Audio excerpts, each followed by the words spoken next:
यहाँ पर आप तमाम लोगों को इकट्ठा करने के मकासद में से सबसे अहम मकसद हमारा ये है कि हमारे अपने भाई शेख नासिर साहब और उनकी टीम को, जो आप ही के तरह जिनकी शुरुआत हुई थी, जिन्होंने बहुत छोटे से प्लेटफॉर्म से अपनी शुरुआत की, उस वक्त लोग इनको दीवाना पागल भी बोला करते थे। आज तो एक बड़ा फिल्मिक माहौल मालेगांव सिटी में, मालेगांव शहर के अंदर हो गया यूट्यूब वगैरह आने के बाद से। लेकिन VHS के दौर में बड़ा कठिन हुआ होगा। हम लोग तो बहुत छोटे होंगे, हम लोगों ने भी इनकी फिल्में शोले शान वीडियो पार्लर में हमने टिकट लेकर देखी है।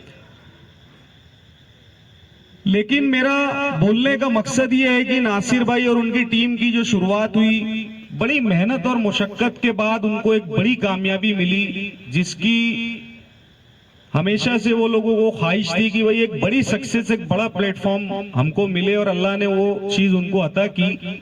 तो बहुत बहुत मुबारकबाद मैं हमारे खानवादे शेख आसिफ साहब की जानिब से, खालिद हाजी साहब की जानिब से, मेरी अपनी जानिब से, मेरे दोस्तों और आप तमाम लोगों की जानिब से मैं नासिर भाई को बहुत, उनकी टीम को मुबारकबाद देता हूं।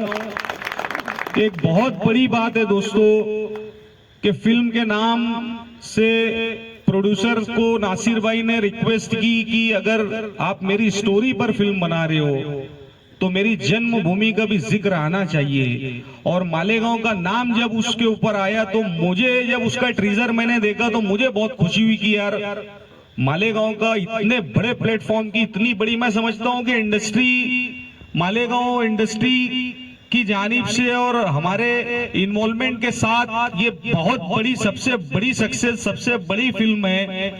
तो बहुत बहुत मुबारकबाद नासिर भाई, आपकी टीम को, आपको। और इसी के साथ में आप तमाम लोग यहाँ पर आए, आप तमाम लोगों का बहुत बहुत शुक्रिया। और मैं सभी लोगों से बोलूंगा, यहाँ पर बहुत सारे ऐसे लोग हैं जिनसे हमारा राब्ता नहीं हो पाता। आप अपने अपने तौर से छोटा मोटा काम सब अपने अपने तौर से, अपनी अपनी हिकमत से करते रहते हैं। तो हमारा खानवादा, मेरे वालिद भी आर्टिस्टों की बहुत कद्र किया करते थे, फनकारों की बहुत इज्जत किया करते थे। जिस वक्त वो MLA थे तो मालेगांव के जो हमारे फनकार जो स्ट्रगल किया करते थे उस वक्त, तो उनको मुंबई में रहना बड़ा मुश्किल होता था, क्योंकि बड़े मुनासिब पैसे लेके वो मुंबई शहर जाया करते थे। और उस वक्त तो उन्होंने आमदार निवास नामी जगह के ऊपर उन्होंने रहने की सहूलतें इनको फराहम की, और माशाल्लाह हमेशा इनके लिए वो एक सॉफ्ट कॉर्नर रखा करते थे। और उन्हीं के नक्श कदम पर हम लोग भी चलते हैं। कभी भी कोई फनकार का, आर्टिस्ट का कोई मामला हो, कुछ आसमानी सुल्तानी हो, तो हम लोग आपके लिए हमेशा खड़े रहते हैं और हमेशा खड़े रहेंगे। आपके साथ में हम लोग हमेशा खड़े रहेंगे। मेरा यही बोलना है कि नासिर भाई है, उनकी टीम की तरह आप भी कोशिश करो अपने अपने प्लेटफॉर्म से। इंशाल्लाह आपको भी कल हो सकता है कि आपके बीच में से भी कोई शेख नासिर, शेख अकरम खान, कोई इरफान इलियास, कोई शकील भारती और तैयार हो। तो ये जनरेशन बदलेगी तो कहीं ना कहीं सब चीजें आएंगी। यूट्यूब के दौर में भी हमारे माशाल्लाह वसीम अंजुम, रफीक जॉनी, बबलू भाई, कीटू और इन तमाम लोगों ने एक बड़ी सक्सेस इनको भी मिली। तो कहीं ना कहीं मालेगांव का नाम जब टेलीविजन की दुनिया में, इंडस्ट्री में जब सुनने में आता तो मुझे बहुत खुशी होती कि यार मालेगांव एक छोटी सी जगह, लेकिन मुंबई बॉलीवुड के लोग मालेगांव को जानते। तो ये आप तमाम लोगों की, शेख नासिर भाई जैसे लोगों की, फनकारों की, कलाकारों की वजह से है, अल्लाह का करम है।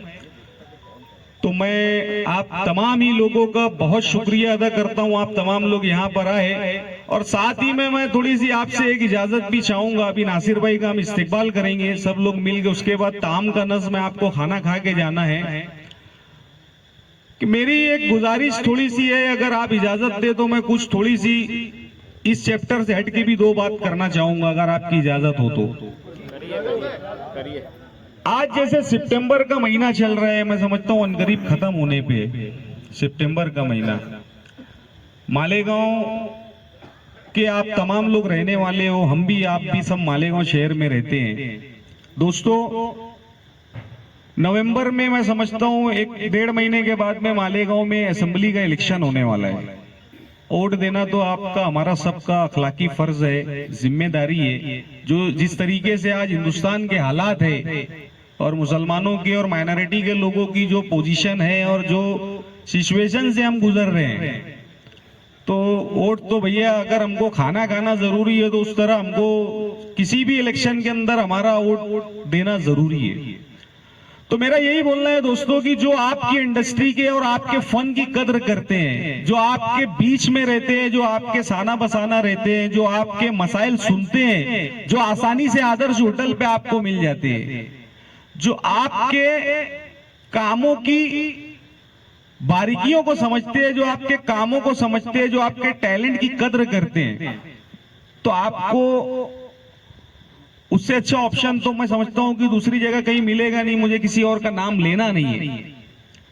तो आने वाले वक्त में अपने अपने तौर से हमारे लिए जो आप मदद कर सकते, हमारे भाई आसिफ शेख माजी में एमएलए थे, उन्होंने काफी अच्छा काम किया, परफॉर्म उनका अच्छा रहा मालेगांव में। आगरा रोड की छाती पे हमने 23 करोड़ 27 लाख रुपए का फ्लाईओवर पहला लाने का काम अल्लाह के करम से शेख आसिफ साहब ने किया। उसी तरीके से आगरा रोड की हालत इतनी खराब थी, मैं समझता हूं कि हमारी पैदाइश के पहले बना होगा वो।